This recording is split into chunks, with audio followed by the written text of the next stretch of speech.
Buenas noches, soy Patricia Vidal y directora de Family Business School, una asociación sin fines de lucro que lo que buscamos es poder apoyar a las empresas familiares a través de la capacitación tanto en herramientas de gestión como herramientas para lo que es la gestión de la familia empresaria y además también poder compartir las buenas prácticas. Venimos haciendo estos webinars todos los meses, así como el de hoy día. Pueden encontrar las grabaciones en YouTube. Tenemos varios temas que ya hemos tratado y que creo que podrían complementar el que vamos a ver hoy día. En el caso de hoy día vamos a hablar un tema que si bien es bastante tal vez empresarial, siempre va a tener un enfoque y vamos a tratar de ver las peculiaridades que pueden tener relacionado con una empresa familiar. Nos preguntábamos el por qué y cómo saber cuánto vale tu empresa familiar. Este conversatorio me parece un tema interesante porque en algunos otros webinars que hemos tenido nos han preguntado sobre cómo valorizar, si se debe valorizar o no. Y entonces hemos traído justamente, tenemos como invitada a Lucía. Lucía, bienvenida. Por favor, para que puedas prender tu cámara. Lucía ya nos ha acompañado en otros webinars. ¿Cómo estás, Lucía? Y ¿Qué claro, tal? Un justamente gusto. recurrimos a ti porque sé que esos temas tú los manejas, ¿no? Lucía es socia directora de Valores, una consultora de empresa familiar. Además, es directora independiente de Total Servicios Financieros y Factory Total S.A. Tiene más de 25 años ya de experiencia en todo lo que es finanzas cooperativas, mercado de valores. Ha sido consultora asociada en Macro Investment y ha trabajado como gerente de desarrollo de operaciones en la Bolsa de Valores de Lima. Lucía, estuvimos conversando ese tema y creo que es interesante poder entrar, ¿no? Entrar ya al tema que nos trae, que es justamente hablar por qué y cómo, ¿no? Por qué las empresas familiares deben, ¿no? No necesariamente si quieres venderla, pero por qué deben valorizar su empresa. Gracias, Pati, por la invitación. En realidad esto surge porque muchos dueños de empresas se hacen las preguntas sobre cuánto valen sus acciones. Y las empresas que listan sus acciones en bolsa tienen un referente de este valor en el precio o cotización bursátil. Pero ¿y si la empresa no está en bolsa? Entonces, la idea de este webinar no tanto es centrarse en aspectos metodológicos, sino en tener una visión es una nueva visión sobre el proceso de valorización de una empresa familiar. Y repito, proceso de valorización porque ahí está el valor, ¿no? Entonces, yo no quisiera durante esta presentación perderlos en aspectos técnicos, porque estas metodologías son bastante específicas, pero lo importante es profundizar sobre y reflexionar sobre por qué hacer este viaje, ¿no? Así que Exacto. antes de empezar, me gustaría revisar con ustedes algunos conceptos que son importantes, ¿no? En primer lugar, hay que distinguir precio de valor. Precio es lo que se paga en una transacción, refleja el encuentro entre el comprador y el vendedor. Ese es el precio. Valor, por otro lado, es la percepción que uno tiene sobre un producto, un servicio, un activo, una empresa, ¿no? Es un concepto subjetivo porque varía de una persona a otra, ya que para cada hay una importancia diferente. Esto no depende de oferta, no depende de la demanda, esto depende de cómo las partes ven el activo. Vamos a ver un ejemplo. Tenemos un terreno y tenemos el proyecto de construir un edificio. El valor que representa ese terreno para nosotros será distinto al que tendrá para una persona que no lo necesita o, por ejemplo, para quien quiere construir en el terreno una casa. Sin embargo, alguien que quisiera construir también un edificio seguramente verá mucho valor en él, valor que seguramente no será igual al nuestro, pero estará cercano. Y con esta última persona será posible sentarnos a negociar para llegar a un precio de compra-venta que probablemente se encontrará en algún punto intermedio entre ambos. Una empresa también tendrá diferente valor para diferentes compradores y por diferentes razones. O sea, todos tendremos diferentes percepciones sobre el futuro de la industria, de la empresa, del país, distintas estrategias, veremos economías de escala o de complementariedad diferentes, ¿no? Otro concepto que hay que tener presente es sobre el valor contable. Muchos creen que esta es la mejor aproximación del valor del patrimonio o del equity, como se le conoce, del accionista. Estamos hablando del patrimonio contable. Sin embargo, este es un importe que refleja una visión estática, es una fotografía, ¿no? En un determinado momento del tiempo. No captura el valor de la empresa que está en una continua expansión, evolución, su capacidad de generar ganancias futuras, tampoco captura el valor del dinero del tiempo, ¿no? Los estados contables que todos conocemos no reflejan la situación del sector, el posicionamiento competitivo de la empresa, el valor del equipo gerencial, de los recursos humanos, de la cartera de clientes, la relación con nuestros proveedores y otros generadores de valor. Por eso hay que distinguir entre el balance contable, que es estático, y el balance financiero, que es dinámico.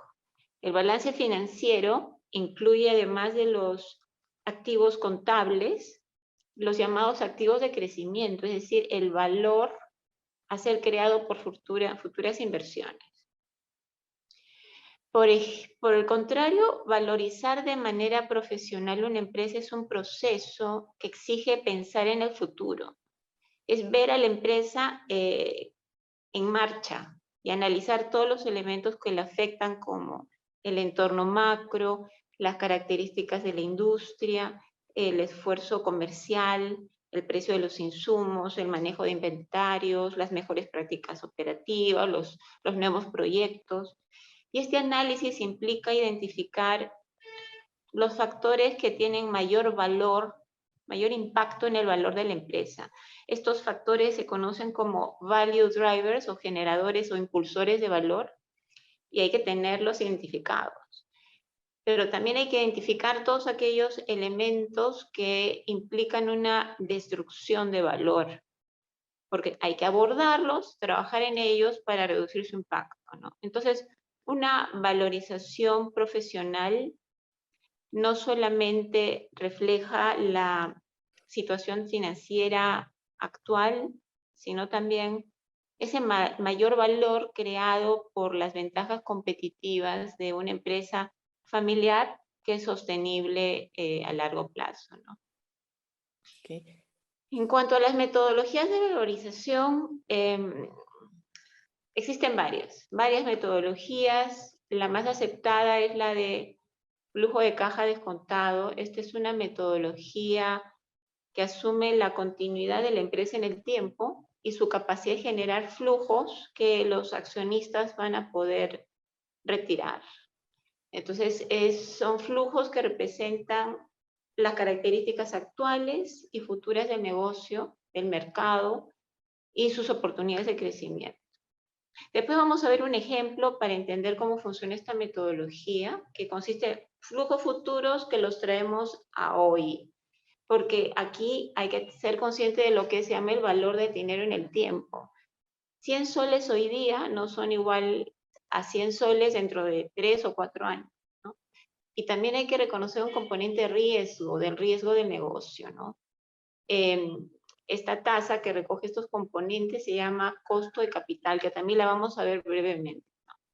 Entonces, tenemos la metodología de flujo de caja descontado y también hay metodologías complementarias que ayudan a tener una visión más clara de la valorización. Pero lo que usualmente se usa son múltiplos que se derivan del precio, de la cotización de acciones de empresas que son comparables y que están registradas en las bolsas desarrolladas, en bolsas que son líquidas y transparentes, con mucha información. Se asume que el mercado en estas bolsas es un referente confiable del valor de las acciones. Estamos asumiendo que toda esta información permite que los inversionistas tomen decisiones informadas.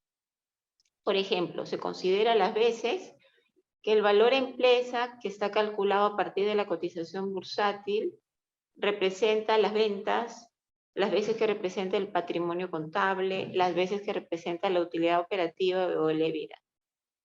También se utiliza el ratio conocido como PER, que consiste en dividir la cotización de la acción entre la utilidad por acción.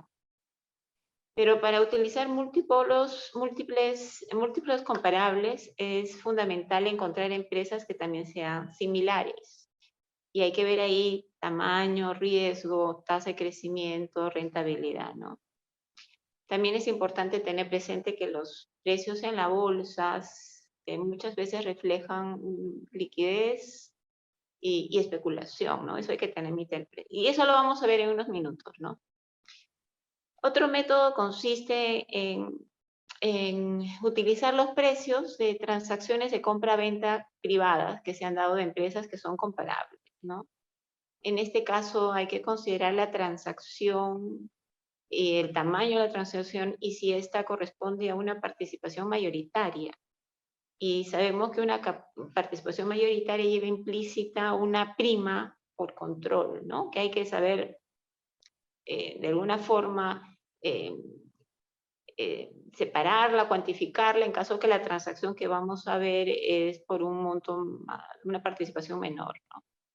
La limitación de este método es que como son transacciones privadas, no se cuenta con información sobre muchos acuerdos que se toman y que, por ejemplo, pueden considerar que hay algunos acuerdos que quedan reservados para accionistas minoritarios o para el vendedor, o de repente se pactan esquemas para la salida gradual de la familia, si es que estamos hablando de una empresa familiar, ¿no?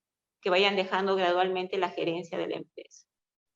Y para seleccionar cualquier metodología, lo que hay que tener presente es la etapa de desarrollo en que se encuentra la empresa.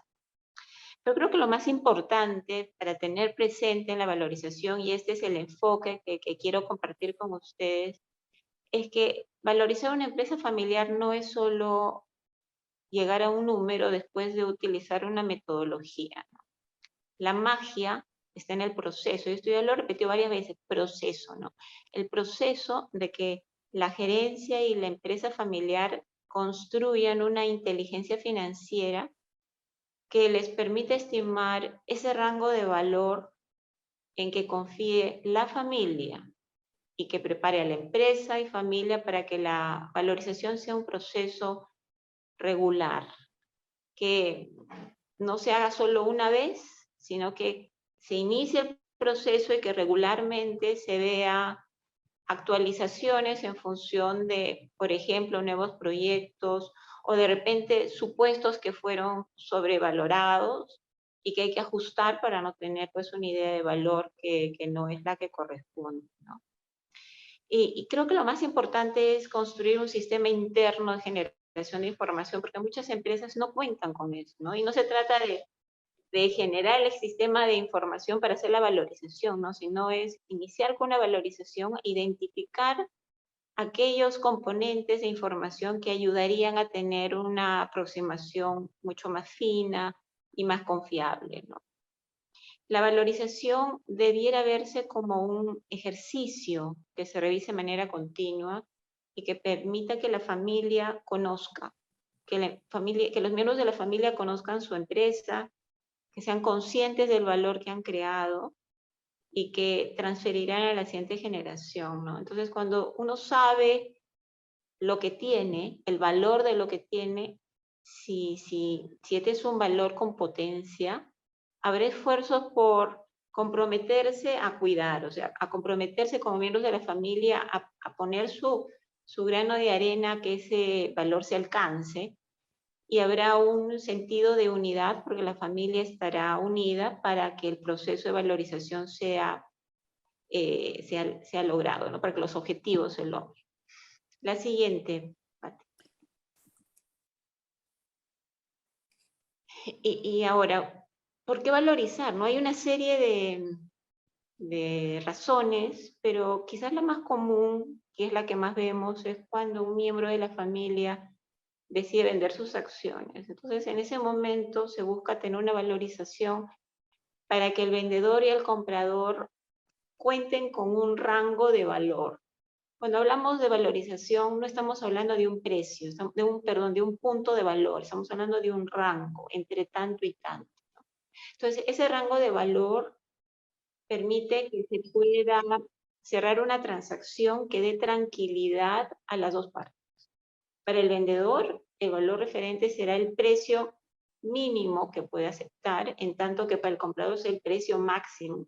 Y en este encuentro de extremos podría llegarse a una transacción que dé tranquilidad a los dos. Lamentablemente muchas empresas familiares no están preparadas para este momento y utilizan metodologías que no son claras o no contratan a un valorizador que dé confianza a la familia, o ponen sobre la mesa una valorización que solo beneficia a una de las partes. Muchas veces aquel que tiene información confidencial de la empresa. Entonces, para evitar conflicto, ¿qué hacen las empresas familiares profesionales? Tienen acuerdos de cómo valorizar las acciones en caso uno de los miembros de la familia decida vender. Y se preparan con tiempo, ¿no? Entonces, construyen un fondo para que cuando se den esos casos, hayan recursos para pagarle al vendedor. Y algunas veces, para evitar diferencias, contratan a dos valorizadores, ¿no? Sobre todo en empresas más grandes. Otro caso es cuando la valorización de la empresa o de unidades de negocio es considerada una herramienta sobre la decisión de continuar con la empresa familiar. Esto ayuda a decidir si se sigue con el negocio, si se vende, si se fusiona con otra empresa, si se crece, si se compran nuevos negocios, ¿no? Y en este caso, la familia tendrá herramientas para decidir si continúa o no con el negocio y vender. Porque contar con un rango de valor permitirá, además, en el caso que decida vender, manejar expectativas del precio de venta, ¿no? Muchas veces hemos escuchado que dicen, yo creo que puede valer esto y la vamos a vender, ¿no? Entonces, no, una valorización ayuda a tener una idea de esas expectativas y evaluar las ofertas que se reciban, porque cuando un comprador viene a comprar una empresa familiar, va a hacer igualmente una valorización y va a tener igual un rango de valor. Entonces es importante tener esas aproximaciones y ver si lo que nos están ofreciendo es razonable o no, ¿no? Y si la decisión de venta está tomada, valorizar la empresa con anticipación puede ayudar a hacer algunos ajustes y así alcanzar un mayor valor de venta antes de iniciar el proceso, ¿no? Bueno, la valorización también es una herramienta valiosa de planificación estratégica, porque permite identificar lo que se llaman los impulsores de valor. Entonces, identificamos que de repente el valor está en la gestión de las cuentas por cobrar o en la gestión de inventarios, y eso nos permite a nosotros potenciarlo, ¿no? Si vemos que pasa por una reducción en el costo de ventas, trabajaremos en ver cómo podemos manejar ese costo de ventas, ¿no? O sea, nos permite a nosotros identificar generadores de valor o generadores o destructores de valor y poder hacer una estrategia para poderlos controlar, ¿no? También se puede valorizar una empresa considerando la puesta en marcha de un proyecto, ¿no? Por ejemplo, la ampliación de una nueva línea de negocio. Entonces, al valorizar la empresa se hace una valorización con y sin el proyecto. Y ahí veremos si es que justifica llevar adelante el proyecto. Y si no, qué ajustes habría que hacer para poder tomar la decisión de desarrollarlo. Así que la valorización también nos ayuda a decidir si es que se sigue con un proyecto, se mantiene, se abandona un producto, una línea de negocio, un mercado, un cliente, ¿no? Ahora, la valorización también permite estimar indicadores de desempeño, por ejemplo, ratios de eficiencia, de capital de trabajo, de rentabilidad. Entonces, a partir de estos ratios, que son objetivos, podemos establecer objetivos medibles de desempeño, ¿no? Y alinearlos a la visión de largo plazo de la familia, porque esto es importante. Cuando nosotros estamos haciendo una valorización de flujo de caja, estamos viendo futuro, y no un futuro a corto plazo, sino a un periodo largo, que es la visión de largo plazo de la empresa, y esto es muy importante. El valor empresa es una aproximación a la continuidad de la empresa familiar con una visión de largo plazo, ¿no? Entonces, ¿qué hacen algunas empresas familiares? Esto lo aprendí en Estados Unidos cuando conocí estas empresas en el curso que seguí de Kellogg. Muchas empresas fijan la medición de sus funcionarios em, en función al valor que crean, ¿no? Entonces, si es que los indicadores que van generando en el tiempo están alineados con el valor que se ha estimado, se les asignan los bonos por cumplimiento, ¿no? Entonces, la valorización de la empresa o de una unidad de negocio permite cuantificar, tener una idea de cuánto ha sido el valor creado por los funcionarios de la empresa. Otro caso también es cuando se va a iniciar el plan de sucesión de la propiedad de una empresa familiar, ¿no?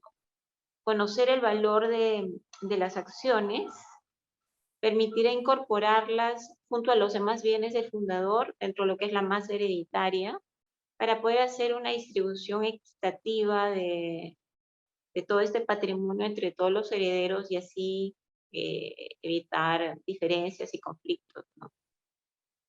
Otro caso es cuando la familia decide adquirir otra empresa o línea de negocio y la valorización ayudará a conocer cuánto contribuye cada negocio.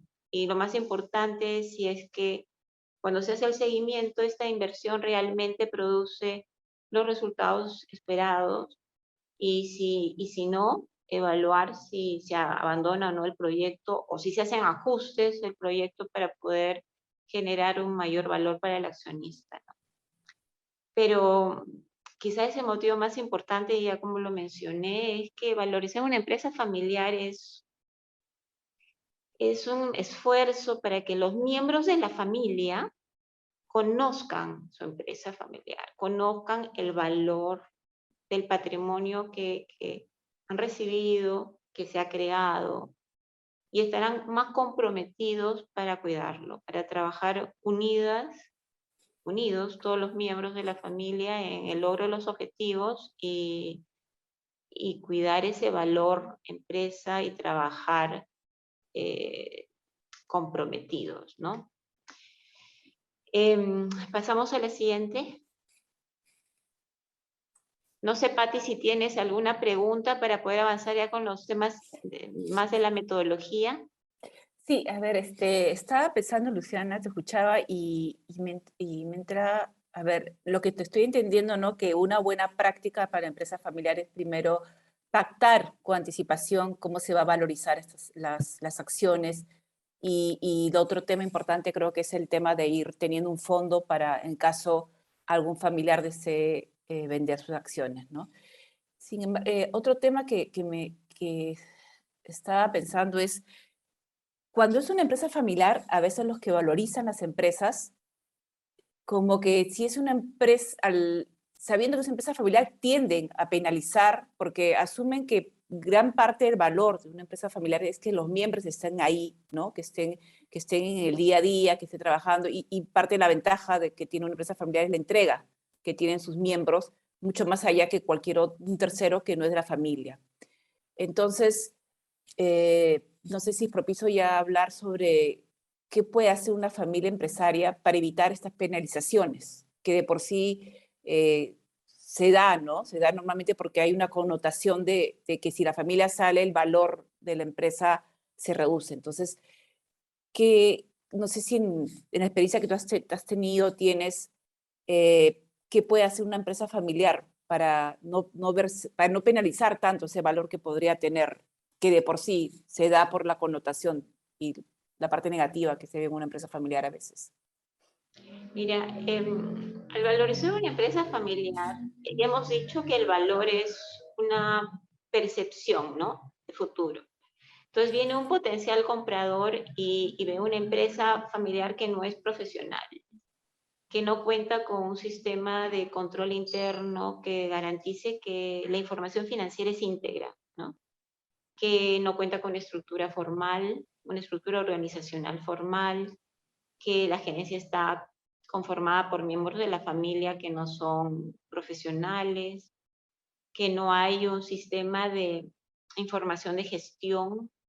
Entonces, todas estas falencias las refleja en el cálculo de valor que haga y que esté dispuesto a pagar a la familia, ¿no? Sin embargo, si la familia es una familia que ha trabajado para profesionalizar su empresa, si tiene un buen gobierno de familia, si la empresa es una empresa con una estructura para la toma de decisiones que es profesional, no habrá justificación para que este potencial comprador pretenda hacer un castigo, ¿no? Ujú. Quiere decir de que ahí los miembros de la familia podrán estar en condiciones de negociar y pelear por un valor que refleje sus verdaderas potencialidades como negocio, ¿no?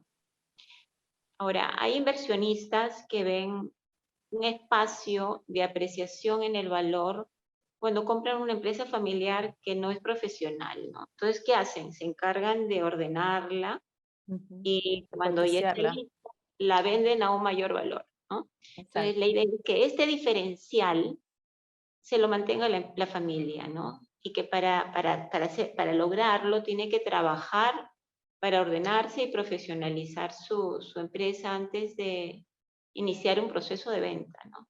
Es un tema de Y, percepciones, claro, y pero otro tema, Lucía, es puede haber casos en que el valor contable sea menor al valor que real de la empresa cuando termine de valorizar, ¿puede darse el caso? sí, sí, claro. Mira, vamos a hablar de la metodología de flujo de caja descontado, ¿no? Entonces, ¿qué Ujú. resulta si vamos a hacer un ejemplo, que hay cambios en la regulación sobre el sector que se van a traducir en menores ingresos En un y futuro. mayores gastos, ¿no? Al final, en un menor flujo de caja, ¿no? Entonces, en este caso, el valor de la empresa, el patrimonio podría ser menor al valor del patrimonio contable, ¿no? Porque tienes un futuro que se ve gris, ¿no? Ahora, lo que sí es usual, y muchas veces lo vemos en las bolsas desarrolladas, es que el ratio que compara el precio de la empresa con el valor contable es el precio de la acción en bolsa sobre el valor contable o sea, es menor a uno, ¿no?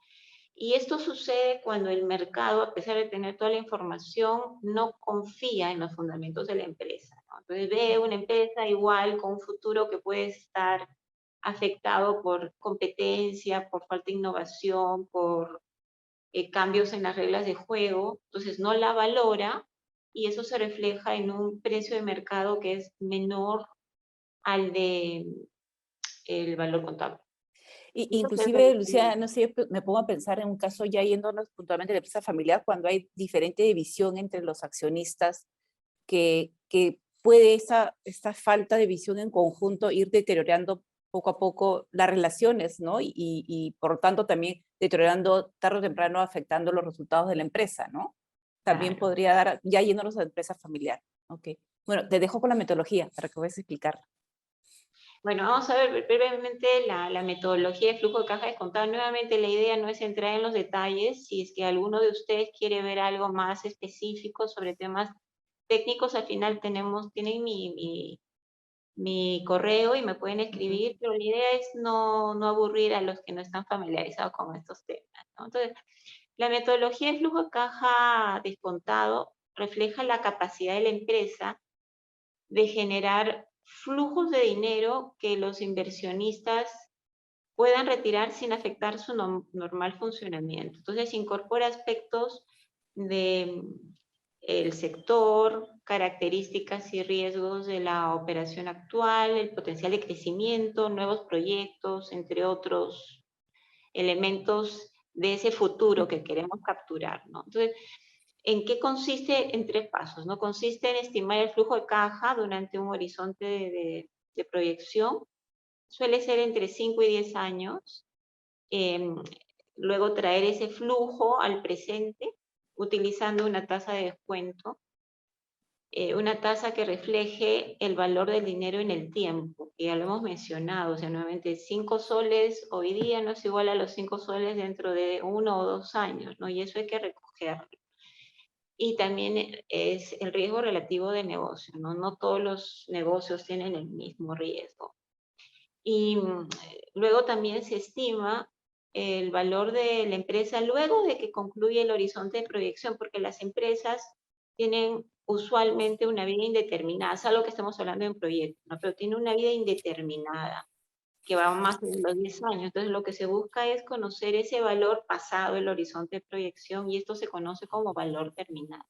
Entonces ahí estamos marcados en negrita 3 elementos fundamentales, que es el flujo de caja, la tasa de descuento y el valor terminal. Y lo que vamos a hacer brevemente es repasar cada uno de estos conceptos, o sea, nuevamente las ideas generales para tener una idea de cómo es que funciona esta valorización, ¿no? La siguiente, Pati.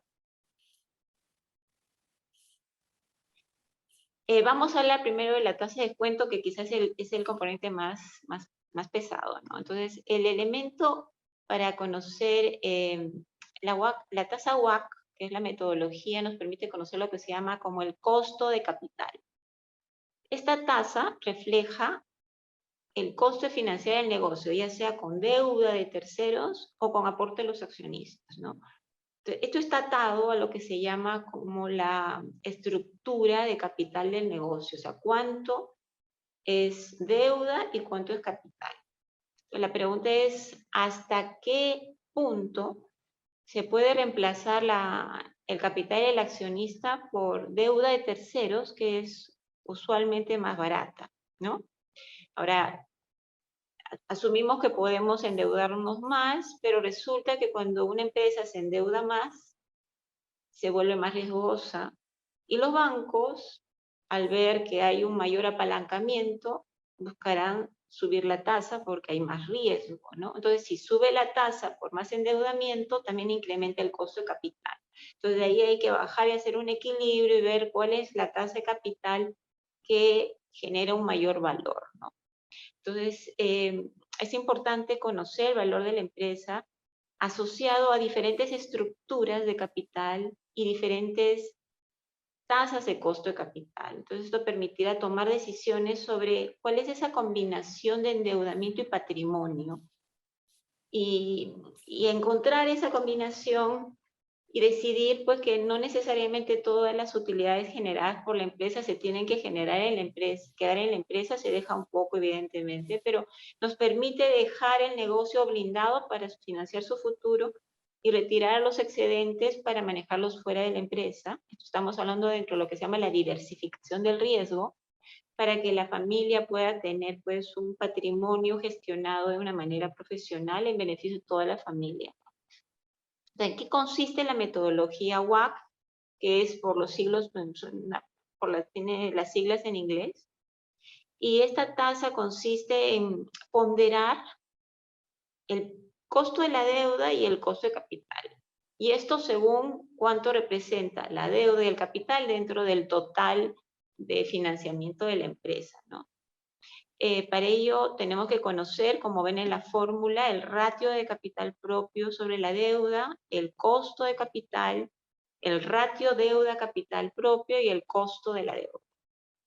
Cuando hablamos del costo de capital propio, estamos hablando del costo para el accionista de poner un sol en el negocio, ¿no? Entonces, Esto se refleja en la rentabilidad que ese accionista recibiría por ese sol, ¿no? Eso se llama el costo oportunidad por invertir el sol en la empresa en lugar de invertirlo en otro activo de similar riesgo. Entonces, si el otro activo me paga por mi sol 5%, es claro que si yo soy un inversionista inteligente, buscaré que mi negocio me genere por lo menos 5, ¿no? No voy a esperar que me pague 2 cuando me puedo ir a invertir mi sol en el activo alternativo, ¿no?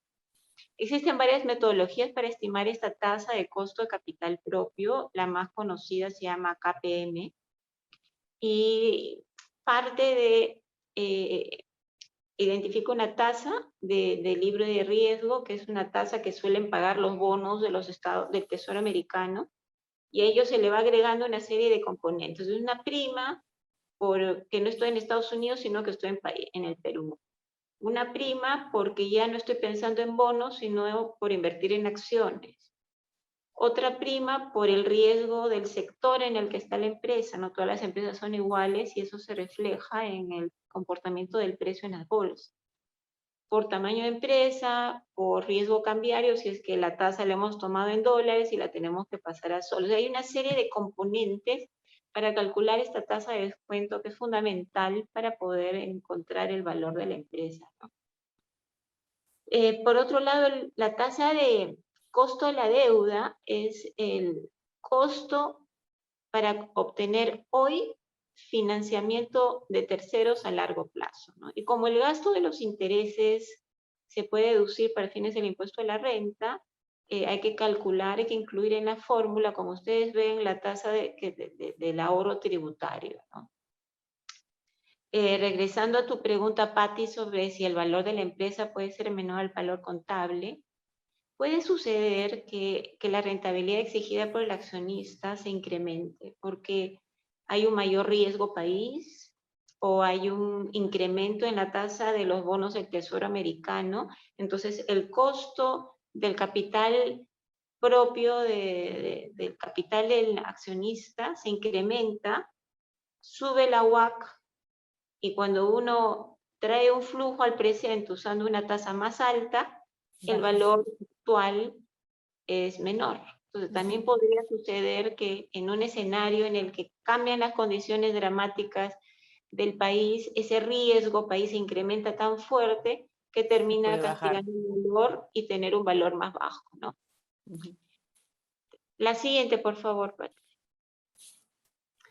Ahora, la metodología de flujo de caja descontado la vamos a ver muy rapidito en 3 pasos. El primero consiste en definimos una fecha de valorización, por ejemplo, diciembre de 2021, y luego proyectamos los flujos de caja libre u operativo para el 2022 y en adelante por los años de la proyección, ¿no? El sustento de esas proyecciones no son aleatorios, sino que vamos viendo el pasado, ¿no? Los últimos 3, 4 años. Muchos consideran que el año 2020 no, realmente no pasó, y va en 18, 19, ¿no? Pero hay que ver toda esa historia. No es una buena base. Y comenzar a proyectar, ¿no? Entonces, lo que se proyecta es el EBITDA, que es el resultado operativo antes de incluir intereses, impuestos, depreciación y amortización. Luego se proyecta el impuesto a la renta proyectado, la inversión en lo que es el CAPEX, o sea, inversión en activo fijo, en intangibles, y las necesidades de capital de trabajo. Todo eso se proyecta y se estima el valor terminal. Eso hay una metodología para estimar ese valor. Pero lo importante es tener presente que cuando uno valora una empresa, valoriza una empresa, hay que ver el valor de esa empresa como un proyecto a largo plazo, ¿no? El segundo paso consiste en calcular el valor hoy de cada uno de los flujos de año estimados. Entonces, cada año se trae al presente los flujos de cada año y del valor terminal. Y para eso se utiliza la tasa de descuento que hemos ya estimado, ¿no? Entonces tenemos un valor presente de los flujos y un valor presente del valor terminal, se suman y ahí tenemos el valor de la empresa. En tercer lugar, tenemos el valor del patrimonio, y esto resulta de, tenemos el valor de empresa, le quitamos la deuda, porque hay que pagar la deuda a terceros, y se le incluyen lo que se llaman activos no generadores del valor. Muchas veces las empresas tienen activados, por ejemplo, inmuebles o terrenos que no están usando para el negocio. La idea es, esos se suman porque no son parte de la valorización, su valor no ha sido recogido en los flujos y se restan las contingencias. Todo lo que quiere decir, por ejemplo, obligaciones de pago de multas, o tenemos juicios laborales o judiciales que tienen una altísima probabilidad de ser dictaminados en contra de la empresa, que van a implicar el desembolso de una compensación. Usar la tasa WACC asume que la estructura de la deuda y capital de la empresa se mantiene durante el tiempo, pero muchas veces sucede que ese futuro implica nuevos proyectos, comprar nuevas máquinas, construir nuevas instalaciones, y muchas veces se quiere construir esas ampliaciones con deuda. Entonces, cuando la deuda ya tiene un comportamiento distinto, lo que se suele hacer es, se proyecta el flujo de caja libre o el operativo, se proyecta el flujo de caja financiero, se restan los dos flujos y se llega a lo que se llama el flujo del accionista, lo que le queda al accionista.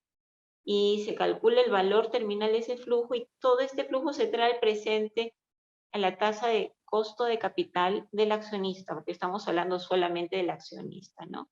Después, ese valor nos permite llegar al valor del patrimonio, porque estamos hablando de un flujo de accionista, a una tasa de accionista, y vamos al valor del accionista, y le agregamos la deuda, las provisiones, y llegamos al valor empresa, ¿no? Al construir un modelo de valorización, como estamos proyectando, podemos también, lo que hay que hacer es identificar los indicadores claves de desempeño, indicadores, ratios de liquidez, de eficiencia, de rentabilidad, de apalancamiento, de capital de trabajo, y se van proyectando en el futuro, ¿no? Entonces, esta matriz nos permite a nosotros evaluar si en el camino estos ratios se van a ir cumpliendo, porque si no se cumplen, quiere decir de que el valor se está castigando. Entonces hay que ver cómo ajustar para que esos ratios se respeten, y si no es posible porque las circunstancias han cambiado, ajustar para ver un valor que realmente nos sirva como herramienta de planeamiento, ¿no? La siguiente parte. Lo que he puesto acá es un cuadro de, lo he sacado de un proveedor de información que se llama Capital IQ. Esto es una empresa de Standard & Poor's. Similar información podemos conseguir en Bloomberg o en Reuters. Y acá lo que podemos ver es información de 11 empresas. He tomado 11 empresas de consumo masivo listadas en las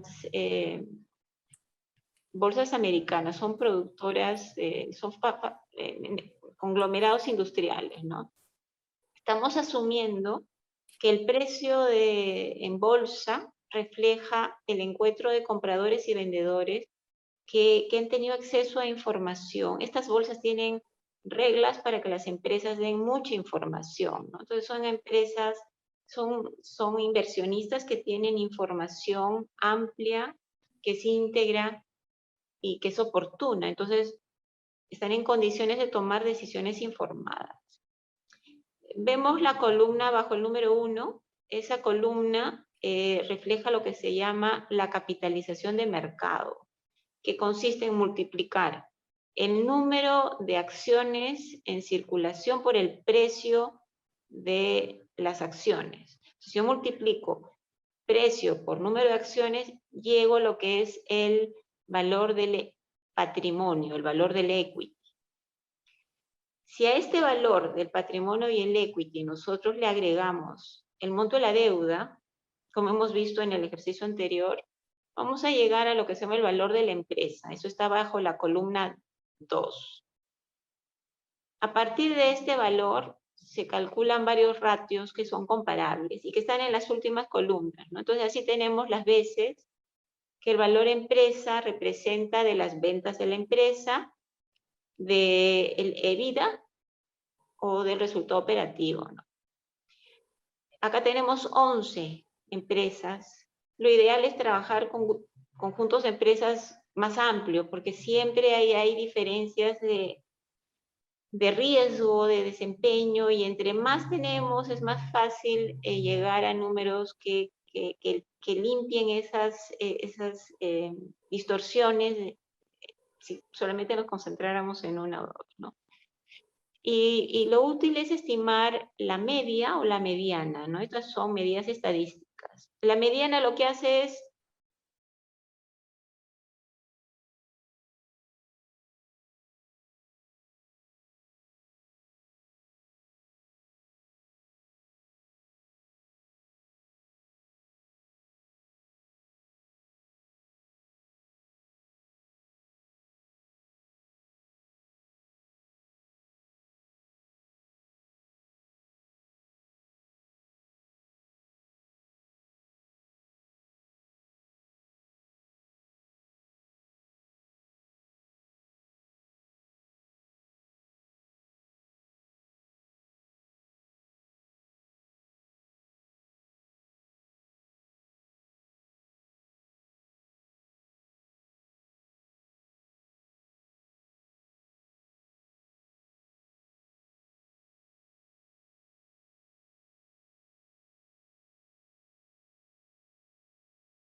gastos, estamos tratando de mejorar la rentabilidad de la empresa en beneficio de toda la familia.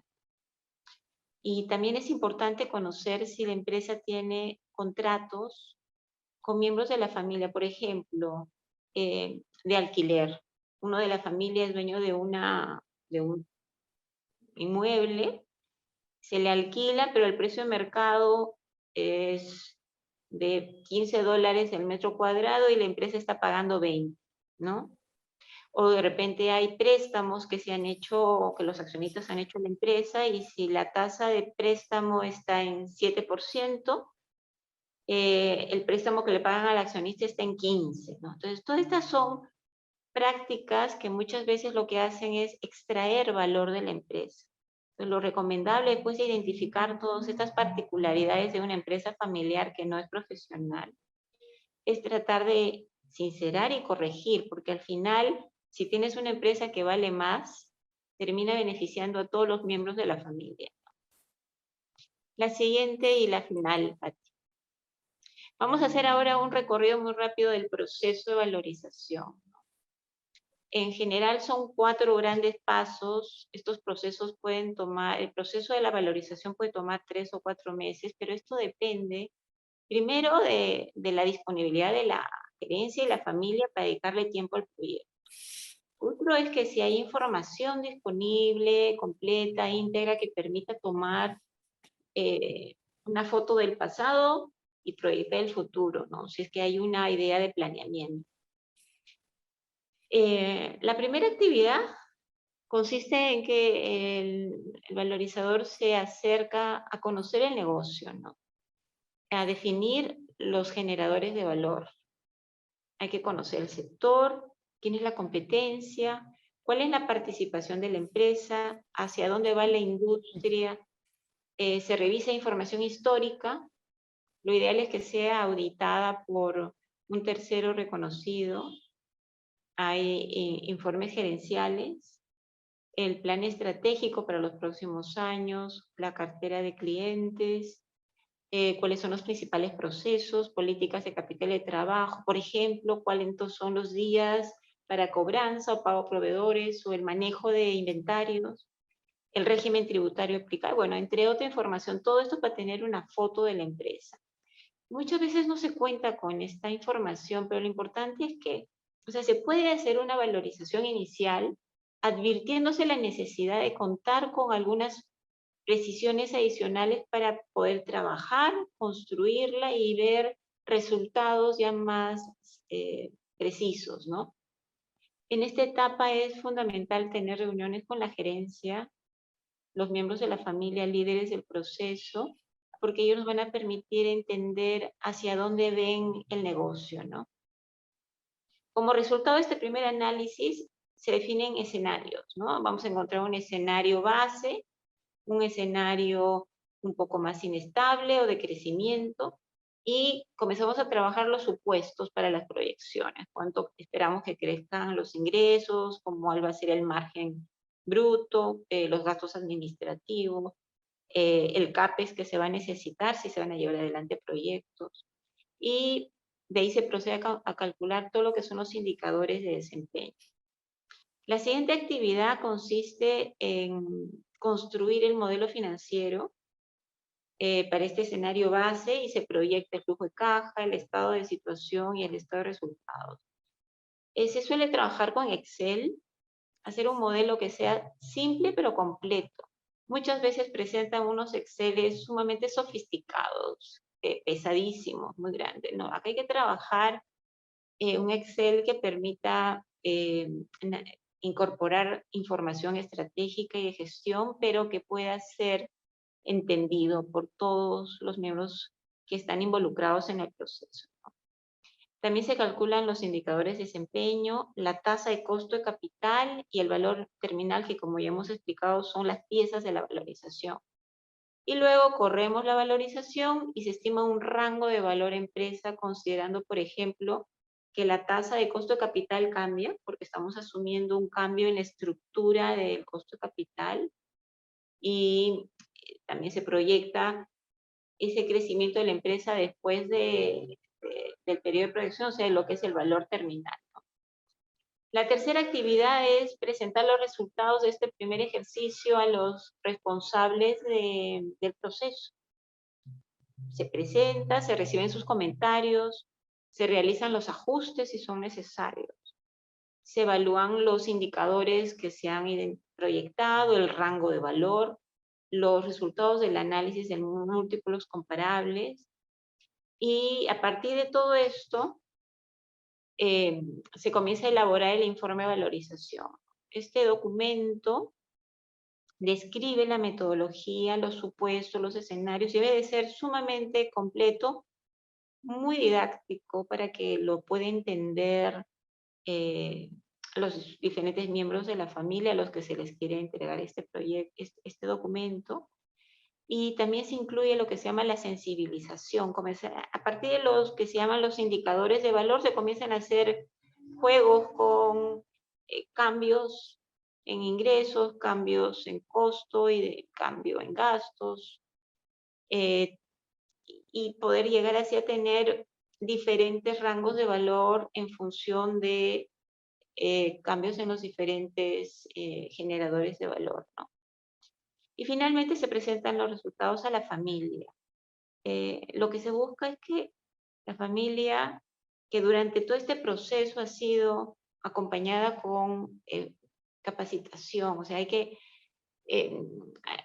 estilos de hacer valorizaciones. Uno puede solamente empezar con la primera actividad de información en una relación con la familia, dice trabaja y al final se presenta el informe de valorización, pero cuando la familia ha sido y la gerencia ha sido parte del proceso,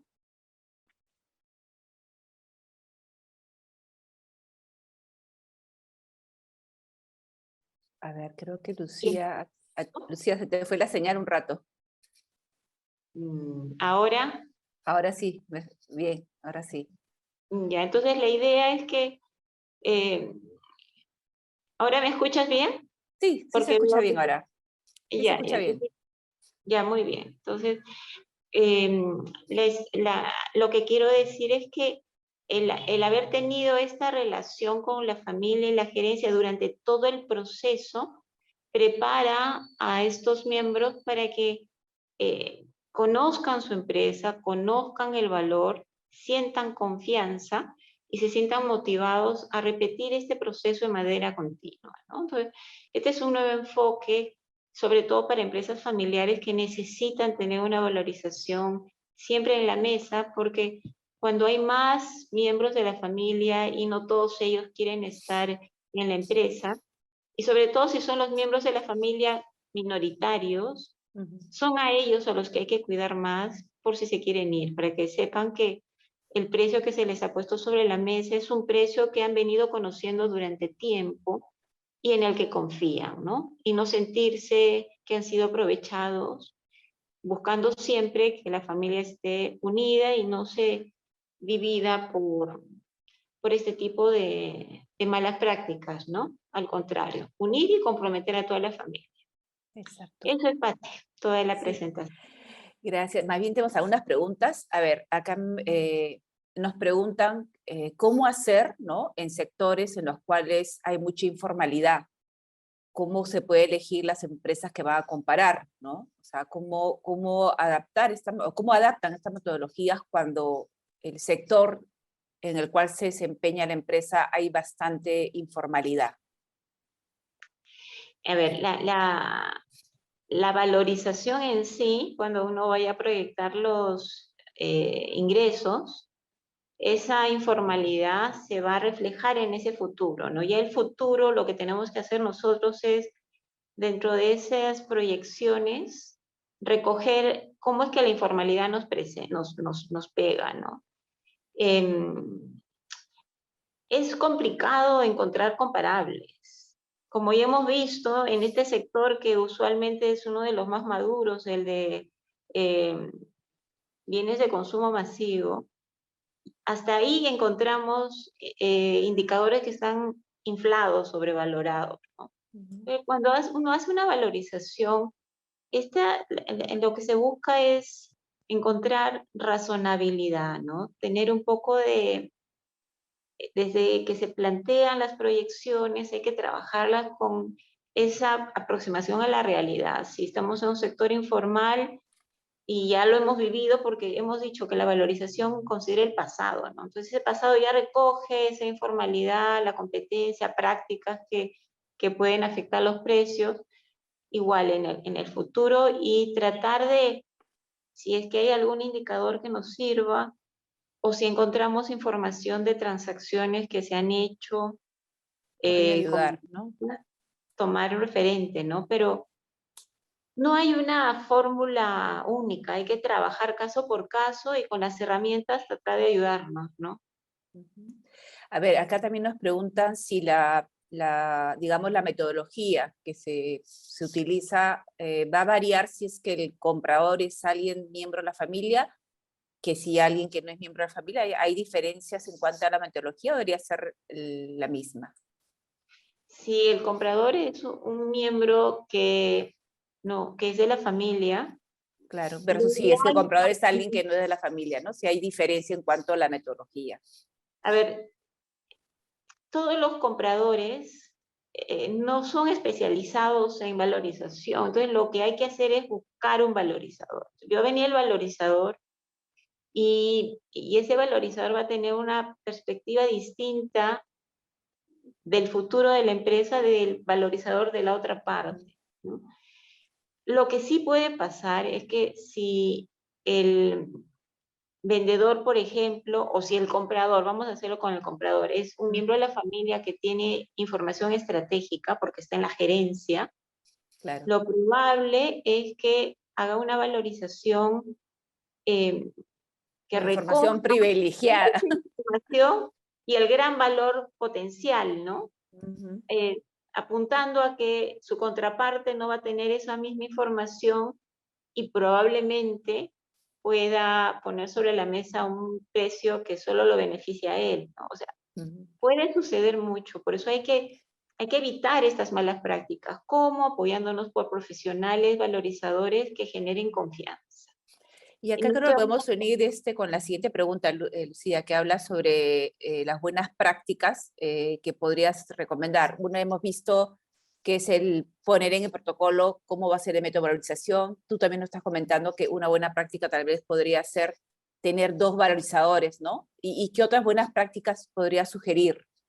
a ver, para empezar, una valorización tiene que ser acompañada por un buen valorizador. Y no estoy hablando de un valorizador con muchas estrellas, ¿no? Porque también hay un componente de costo, sino buscar un valorizador que tenga, que genere confianza, que conozca cómo valorizar empresas familiares, que no son iguales a las demás empresas por los componentes que les he dicho, porque también hay un Mm. componente de sensibilidad, ¿no? Sí, exacto. Y eso también lo Y que quería comentarte, Luciano, que cuando hay esos temas, podríamos también estar, mientras se hace el proceso, reactivar de repente a unos temas sensibles de la familia. Y entonces, durante el proceso también es importante que haya alguien que esté acompañando por el soporte, ¿no? Emocional, porque todo eso va a traer también temas así. porque un valorizador externo puede ayudarnos si es independiente, ¿no? Eso es Mm. importante, porque es un valorizador que es el amigo De uno de los miembros de la familia. fíjate, va a escribir y poner sobre la mesa, ¿no? Y de esos hay N casos, ¿no? Hay que poner, hoy día para valorizar hay estándares, porque una venta de una empresa es una transacción que se registra contablemente, ¿no? Cuando uno va a comprar una empresa compra otra empresa, por ejemplo, como todo esto tiene impacto tributario, hay que sustentar que el valor a partir del cual me van a calcular los impuestos es un valor que es razonable, ¿no? Que es profesional, transparente, o sea, ya hay práctica. Entonces, tener un valorizador que sea, en primer lugar, independiente, que no esté vinculado a ninguna de las partes que pueda distorsionar la información. Y si es un valorizador reconocido, tenemos ya la garantía que va a usar estas ¿Qué prácticas prácticas? Ujú. que son reconocidas, ¿no? Hay estándares. O sea, la valorización hoy día no es pues algo eh, sumamente, es un conocimiento ya conocido. Uno entra a internet y puede encontrar N información y guías y webinars. O sea, la valorización en sí no es el misterio. El misterio y lo rico de una valorización para que nos sirva es que se haga bien, que el proceso permite identificar información crítica, estratégica, un futuro aproximado a lo que se va a hacer, a lo que se viene, y trabajar, porque muchas veces, como ya lo comenté, muchas veces pasa que la empresa no tiene la información a la mano, ¿no? Ujú. Entonces lo que hay que hacer es ir trabajando, Ya está identificando. construyendo también, ¿no, Lucía? A veces hasta tienen que construir información para estos procesos. Hay que construir, porque entre más información se tenga, más rica y más cercana será ese valor al que apostamos, ¿no? Entonces, nos permite, oigan, hay que trabajar información de los clientes, de los últimos, cuáles han sido nuevos y cuáles han sido clientes recurrentes para poder dar un sentido a las valorizaciones, a los futuros ingresos. No lo tenemos, ok, hay que trabajarlo. Claro. Mientras tanto, vamos trabajando con esto. Tan pronto tengamos esa información, afinaremos nuestros números, ¿no? Números. Exacto. Acá también nos pregunta cómo valorizar la marca de una empresa. A ver, eh, lo que se hace para valorizar una marca se valoriza, tal como hemos hecho ahora, se valoriza la empresa, ¿no? Entonces de ahí decimos, cojo el balance o el estado de situación, e identificamos todos los activos. Y decimos, ok, tengo activos que me han generado ese valor. Y voy seleccionando los activos generadores de valor y me va a quedar una diferencia que no está explicada por activos contables, activos tangibles. Entonces, si yo tengo un valor de empresa de 100 y mis activos me han aportado 80, por ejemplo, cartera de créditos, inventarios, cuentas por cobrar, todos esos me van generando valor, ¿no? Inmueble. Todo lo que queda fuera es una aproximación a la marca. Ah, ok. Acá Ese es el también, intangible, ¿no? Ese es el intangible marca. Entonces, cuando alguien compra una marca, lo que hace y activa como un goodwill es precisamente ese valor, esa diferencia entre el valor que se pagó y el valor de los activos contables, ¿no? Asumiendo que todo eso adicional que se está viendo del futuro es el valor de la marca. acá también preguntan si una empresa que es mediana, ¿no? Que más o menos vende entre 10 y 15 millones de dólares, aproximadamente cuánto estaría un rango de repente, si, no sé si podrías atreverte a decir un rango de los honorarios. Yo lo único que les puedo decir, y este es un tema un poco delicado hablar de precios, ¿no? Porque hay una diversidad de consultores en el mercado, desde grandes consultores y consultores independientes que están en el mercado. Y ya la valorización se ha convertido en una suerte de commodity, ¿no? Lo que hay que hacer es, si una empresa está interesada, es buscar un valorizador que le haga una propuesta de valorización.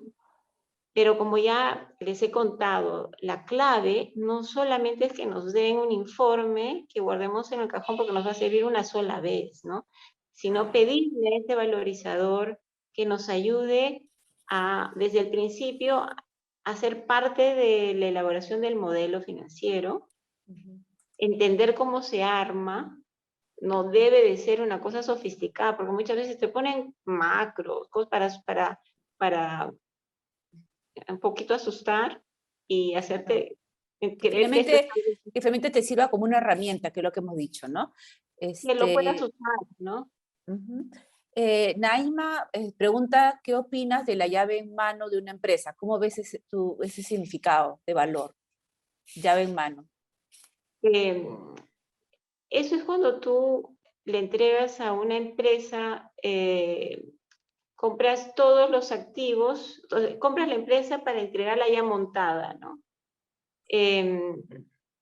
Si la valoriza, nuevamente, es un proyecto, tú valorizas ese proyecto y lo entregas, pero entendido como si fuera a pagar una regalía de repente, muchas veces lo que se hace es, se asume que si yo voy a, ¿cuánto me cobraría, por ejemplo, McDonald's? Vamos a hacer un ejemplo. ¿Cuánto me cobraría McDonald's por todo su conocimiento, dármelo para que yo ponga un negocio, ¿no?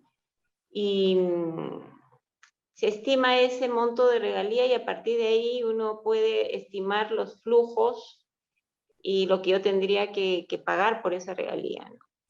El problema es que es una metodología que solamente justificaría si es que uno va a llevar ese negocio bajo un esquema de regalía, ¿no? Es una de las tantas metodologías que se usa de ingreso, pero tiene limitantes porque los montos, los pagos de regalías son fijos, hay ahí un valor que estamos perdiendo nosotros por la generación de nuestros propios flujos. Por eso es que la metodología de flujo de caja para empresas en marcha es la más reconocida, ¿no? La que más sirve. Y la que probablemente, si estamos interesados en vender, va a ser la que va a usar nuestra contraparte, ¿no? Ok, no sé, tengo acá, Manuel, creo que tienes que hacer una pregunta, tengo alzado tu mano y también a Naomi, para ya ir cerrando también el webinar porque ya nos estamos pasando de la hora. No sé, Manuel, si tienes alguna consulta, veo que está tu mano alzada. Bueno, parece que no. Ok, oye Luciana, muchas gracias por el webinar hoy día. Vamos a cerrar. Cintia, ¿qué tal? ¿Cómo estás, Cintia? Vamos a ir cerrando, te dejo el cierre. Muchísimas gracias, Patti. ¿Qué tal? Bienvenidas y bienvenidos nuevamente ya al cierre de nuestro taller, nuestro conversatorio, webinar que tenemos ahora en el mes de octubre. Iba a decir noviembre, ya estoy adelantadísima. Sí, pero no, bueno, noviembre también tenemos todavía, una, Cintia, así que por favor estén atentos.